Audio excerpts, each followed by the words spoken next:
दोस्तों कुछ ही समय पहले महिंद्रा को आर्मी की तरफ से लाइट आर्मर्ड टैक्टिकल व्हीकल बनाने का एक बड़ा ऑर्डर मिला है। इसे आर्मर्ड लाइट स्पेशलिस्ट व्हीकल या फिर महिंद्रा ASLV के नाम से भी रेफर किया जाता है और ये भारत का पहला मेड इन इंडिया व्हीकल है इस कैटेगरी में। इससे हमारी आर्मी को क्या फायदा होने वाला है बाकी दुनिया के कंपैरिजन में, ये हमें कितना आगे ले जाएगा और क्या इससे भारत के डिफेंस एक्सपोर्ट्स को भी बूस्ट मिल सकता है, आइए जानने की कोशिश करते हैं आज के इस वीडियो में। बस अंत तक बने रहिएगा हमारे साथ। लेकिन वीडियो शुरू होने से पहले अगर आप चैनल पर नए हैं या आपने अभी तक चैनल को सब्सक्राइब नहीं किया है तो चैनल को सब्सक्राइब करना और बेल आइकॉन दबाना बिल्कुल ना भूलें। इससे पहले कि हम इस नई व्हीकल की बात करें तो पहले ये देख लेते हैं कि अभी तक हम क्या इस्तेमाल कर रहे थे। दोस्तों भारत के पास अभी तक कोई भी ऐसा होममेड व्हीकल नहीं था, अगर कुछ था तो वो महिंद्रा का ही लाइट यूटिलिटी आर्मर्ड व्हीकल रक्षक था। महिंद्रा रक्षक को एक दूसरे व्हीकल की चासी या फ्रेम पर बनाया गया था, लेकिन इससे काम नहीं चल सकता था जिसके बहुत से कारण थे। अब वैसे तो भारत दुनिया की दूसरी सबसे बड़ी आर्मी है, लेकिन फिर भी आर्मर्ड व्हीकल्स के मामले में हम 7वें नंबर पर आते हैं और साउथ कोरिया, जापान समेत टर्की जैसा देश भी हमसे आगे है।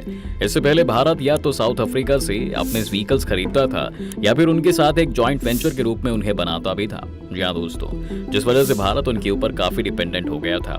इसके बाद अगर साउथ कोरिया की बात की जाए तो उनके लाइट प्रैक्टिकल व्हीकल्स को उन्हीं की कंपनी किया डेवलप करती है और क्योंकि वो इसे डोमेस्टिकली प्रोड्यूस कर सकते हैं इसलिए उनके पास 10,000 से भी ज्यादा ऐसे व्हीकल्स हैं, जो कि बहुत बड़ा नंबर होता है। 2021 में इंडियन आर्मी ने महिंद्रा ASLV का ऑर्डर दिया था, तब उन्होंने सिर्फ 1300 व्हीकल्स ही मांगे थे। आर्मर्ड व्हीकल्स में भी आपको फर्क करना जरूरी है।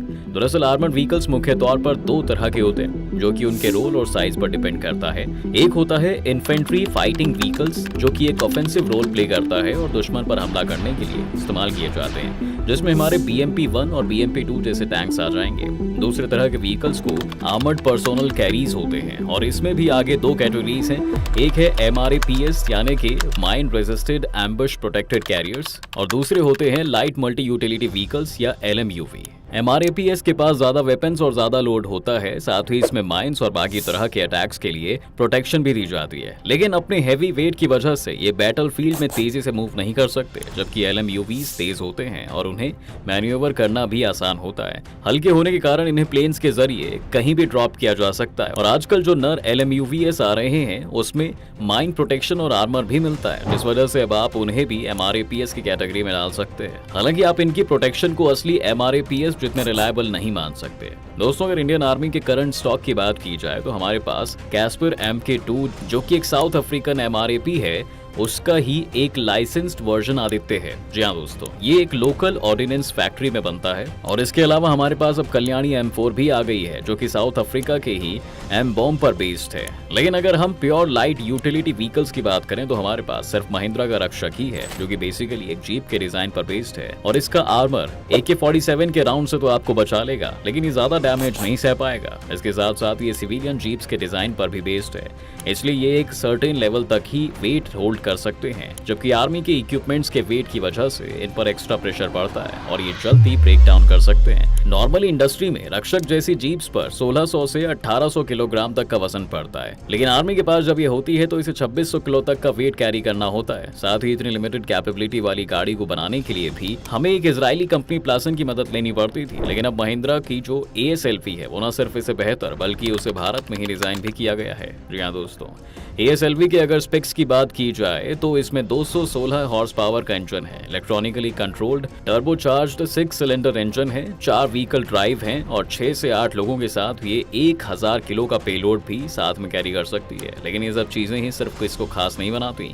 क्योंकि इस व्हीकल के साथ हमें फायदा ये है कि इंडियन आर्मी की यूनिक डिमांड्स को ध्यान में रखकर इसे बनाया गया है। जहां पर एक तरफ हमारा बॉर्डर कश्मीर और लद्दाख में है तो रेगिस्तानों में भी तो हमारे जवान लड़ रहे हैं, इसलिए इसकी अफोर्ड कैपेबिलिटीज बहुत ही शानदार है दोस्तों और ये गाड़ी काफी हल्की भी है। इसकी कैटेगरी में ही आने वाली जितनी भी दूसरी ऐसी गाड़ियां हैं वो सभी 4 टन से ज्यादा वजन की हैं, जबकि ASLV का वेट 2.5 टन बताया जाता है। इराक युद्ध के समय भी अमेरिका की हमवी अपने वेट के कारण ही वहां पर फेल हो गई थी और वो बार बार वहां रास्ते में फंस जाया करती थी, लेकिन ASLV के साथ ऐसा नहीं है। अगर इसके आर्मर की बात की जाए तो इसमें एक CEMV-7 आर्मर है, जो कि high velocity steel piercing rounds को भी रोकने में सक्षम है। इसके अलावा इसे नेटो के 4567 स्टनक स्टैंडर्ड्स ने स्टनक लेवल 2 की रेटिंग दी है, यानी कि ये व्हीकल 6 किलो के एक्सप्लोसिव्स को आराम से झेल सकता है और साथ ही 155 मिलीमीटर मोर्टल शेल्स को अगर 80 मीटर के डिस्टेंस से भी शूट किया किया जाए तो भी इसे सेफ माना जाएगा। इसके फ्रंट और बैक में भी आपको स्टनक लेवल 1 प्रोटेक्शन मिलेगी दोस्तों, जो कि अगले 2 लेवल्स तक अपग्रेड की जा सकती है। अगर इसकी कैरिंग कैपेसिटी की बात करें तो लोगों के साथ साथ ये 400 किलो के बैटल लोड को भी कैरी कर सकती है।